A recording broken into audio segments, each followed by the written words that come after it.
Alhamdulillah baru saja rapat paripurna DPR RI mensahkan Undang-Undang TNI yang mana dari fokus pembahasannya sudah memenuhi semua azas legalitas yang memang harus dilaksanakan. Tadi sudah disampaikan dalam rapat paripurna, semua prosesnya itu sudah dalam mekanisme yang memang seharusnya dilaksanakan, dari penerimaan surat sampai mendengarkan partisipasi masyarakat, kemudian pihak-pihak yang harus didengar dan lain-lain sebagainya.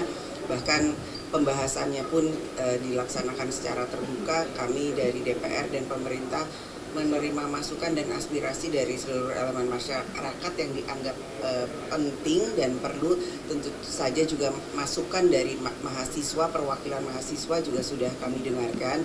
Jadi pembahasan dari RUU TNI yang direvisi kemudian tadi disahkan menjadi undang-undang, ada 3 pasal yang fokus kemudian dibahas, yaitu pasal 7 terkait dengan OMSP, operasi militer, kemudian terkait dengan pasal 47 yang mana ada penambahan dari 10 bidang yang memang bisa ditempati oleh TNI aktif dari 10 menjadi 14. Kemudian masalah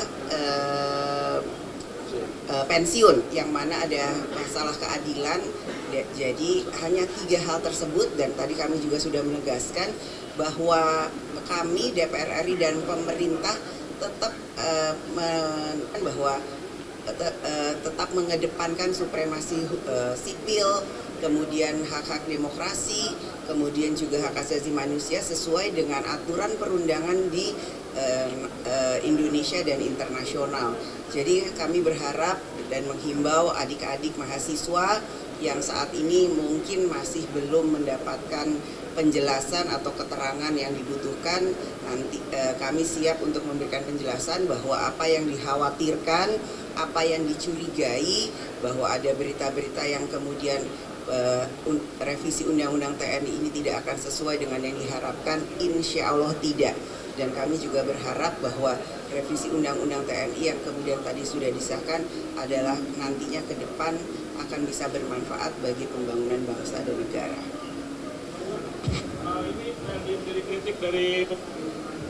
Yang menjadi kritik dari pembahasan RUU TNI adalah pembahasannya yang dilakukan secara tertutup, Mbak Puan. Dalam artian sampai saat ini draftnya belum ada yang menerima, draft yang sudah disahkan dan diketuk palu hari ini belum ada yang menerima, dan semalam juga sempat ada pertemuan tertutup antara Komisi 1 dengan Menteri Hukum dan pemerintah lainnya. Nah, ini yang menjadi kritik adalah pembahasan yang secara tertutup. Ini bagaimana, Mbak Puan?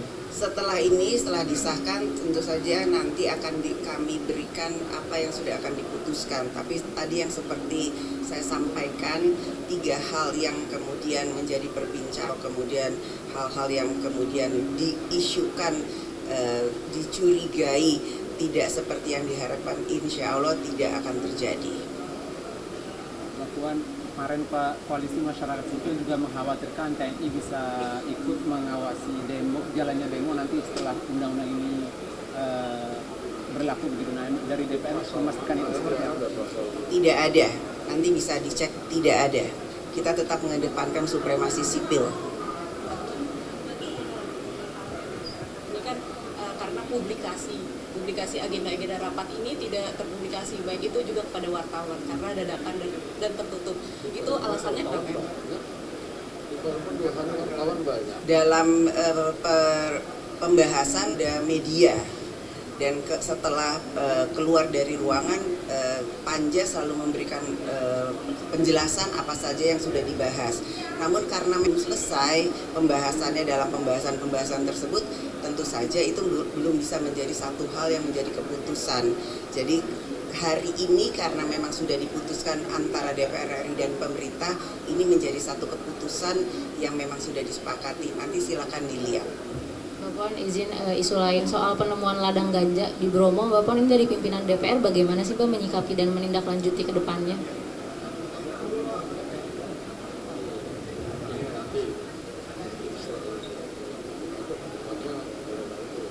Ya, terkait dengan hal itu, karena memang ini baru ditemukan, harusnya hal itu tidak boleh terjadi, dan saya minta kepada aparat penegak hukum untuk menindaklanjuti dan membongkar dari mana dan kenapa itu bisa terjadi.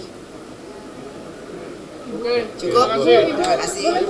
Terkait dengan RUU P2MI, pekerja migran kita yang tadi juga dibawakan di atas, sedangkan salah satu undang-undang yang bisa memberikan payung hukum perlindungan kepada masyarakat migran kita itu nanti. Ya, itu kan baru menjadi usul inisiatif. Nanti kalau sudah dibahas baru kita akan bahas sama-sama. Ini Lebaran, Bu.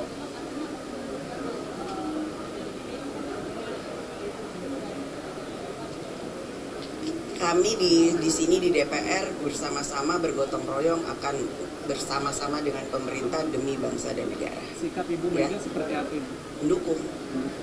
Karena memang sesuai dengan apa yang diharapkan. Ibu terkait boleh memastikan bahwa tadi kan yang baru hanya baru 3, tapi untuk larangan berbisnis apakah masih sama bahwa TNI tidak boleh berbisnis?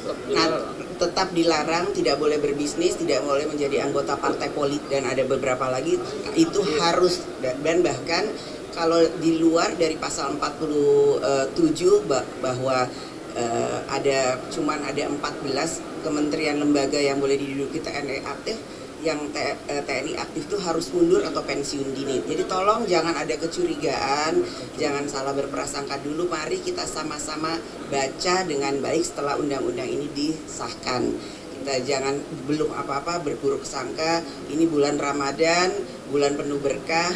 Kita sama-sama harus mempunyai pikiran positif dahulu. Sebelum membaca, sebelum melihat, tolong jangan berburuk sangka dan berprasangka negatif. Pasal 7 soal terkait persiapan Lebaran. soal OMSP ini tidak diatur masa tenggat TNI yang melakukan operasi di luar militer, ini dikhawatirkan karena bisa menambah kewenangan presiden. Nah, seperti apa? Itu nanti diatur dalam PP, dan insya Allah jangan sampai terjadi ada operasi militer. Ini kan hanya untuk antisipasi dan mitigasi. Jikalau terjadi akan dilaksanakan hal seperti itu. Namun jika tidak, jangan sampai terjadi, dan itu hanya penambahannya itu adalah untuk cyber dan penyelamatan warga negara di luar negeri jika dibutuhkan. Apa? Loh, sudah ada di undang-undang. Udah ada di undang-undang, kita kan berpayungnya payung undang-undang.